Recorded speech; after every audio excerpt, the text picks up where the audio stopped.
സംസ്ഥാന സർക്കാർ പാസാക്കുന്ന ബില്ലുകളിൽ ഗവർണർമാർക്ക് സമയപരിധി നിശ്ചയിച്ചുള്ള സുപ്രീം കോടതി ഉത്തരവ് കേന്ദ്ര സർക്കാരിന് തിരിച്ചടിയും BJP ഇതര സംസ്ഥാന സർക്കാരുകൾക്ക് നേട്ടവുമാണ്.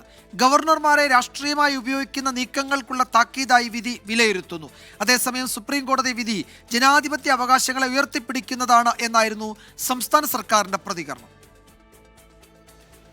കേരളം, തമിഴ്നാട്, പഞ്ചാബ്, പശ്ചിമ ബംഗാൾ തുടങ്ങി നിരവധി സംസ്ഥാനങ്ങളിലെ ഗവർണർ സർക്കാർ പോരിൽ നിർണായകമാണ് സുപ്രീം കോടതി രണ്ടംഗ ബെഞ്ചിന്റെ വിധി.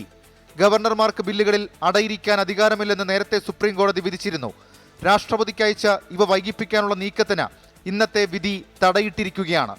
ഗവർണർ സർക്കാർ പോരിനൊടുവിൽ 2023 ഒക്ടോബർ, നവംബർ മാസങ്ങളിലായിരുന്നു കേരളം ഹർജിയുമായി സുപ്രീം കോടതിയെ സമീപിച്ചത്. നിയമസഭ പാസാക്കിയ ബില്ലുകൾ 23 മാസം വരെ തടഞ്ഞുവെക്കുകയും ചെയ്തിരുന്നു. പൊതു ആരോഗ്യ ബില്ലടക്കം കേരളത്തിലെ ജനങ്ങളുടെ ക്ഷേമം ലക്ഷ്യമിടുന്ന ബില്ലുകളിൽ തീരുമാനം വൈകിപ്പിക്കുന്ന നടപടി ജനങ്ങളോടും നിയമസഭാംഗങ്ങളോടുമുള്ള നീതികേടെന്നും കോടതിയിൽ കേരളം വാദിച്ചിരുന്നു.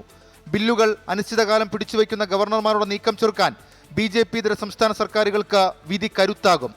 നിയമനിർമ്മാണ സഭയുടെ അധികാരങ്ങൾ ഗവർണർമാർ കൈയടക്കുന്ന പ്രവണതയ്ക്കെതിരെയുള്ള താക്കീതാണ് വിധിയെന്നും ജനാധിപത്യത്തിന്റെ വിജയമെന്നും കേരള മുഖ്യമന്ത്രി പിണറായി വിജയൻ. കേരളത്തിന്റെ ആവശ്യത്തെ കൂടി അംഗീകരിക്കുന്ന വിധിയാണ് സുപ്രീം കോടതിയിൽ നിന്നുണ്ടായതെന്ന് നിയമമന്ത്രി P. രാജീവ്. ജനാധിപത്യ വിരുദ്ധ, ഭരണഘടനാ വിരുദ്ധമായ രീതികളിലൂടെ ജനഹിതത്തെ അട്ടിമറിക്കാൻ ശ്രമിച്ച ഗവർണർമാർക്കും ആ രൂപത്തിൽ അവർ ഉപയോഗിക്കാൻ ശ്രമിച്ച യൂണിയൻ ഗവൺമെന്റിനെതിരെയുള്ള ശക്തമായ താക്കീതാണ് സുപ്രീം കോടതി ഈ വിധിയിലൂടെ നടത്തിയിട്ടുള്ളത്. ഗവർണറാണ് ശരിയെന്ന് പറഞ്ഞവർക്കുള്ള തിരിച്ചടിയാണ് വിധിയെന്ന് ഉന്നത വിദ്യാഭ്യാസ മന്ത്രി R. ബിന്ദുവും പ്രതികരിച്ചു. BJP ഇതര സംസ്ഥാനങ്ങളെ ഗവർണറെ കൊണ്ട് നേരിടുന്ന കേന്ദ്ര സർക്കാരിന്റെ നീക്കങ്ങൾക്കേറ്റ തിരിച്ചടിയെന്ന് CPM-ഉം കോടതി വിധിയെ ചർച്ചയാക്കുന്നുണ്ട്. സംഘപരിവാറിന്റെ രാഷ്ട്രീയ താല്പര്യം സംരക്ഷിക്കുന്നവരെ പോലെയാണ് പല ഗവർണർമാരും കുറച്ചു കാലമായി പെരുമാറിക്കൊണ്ടിരിക്കുന്നത്.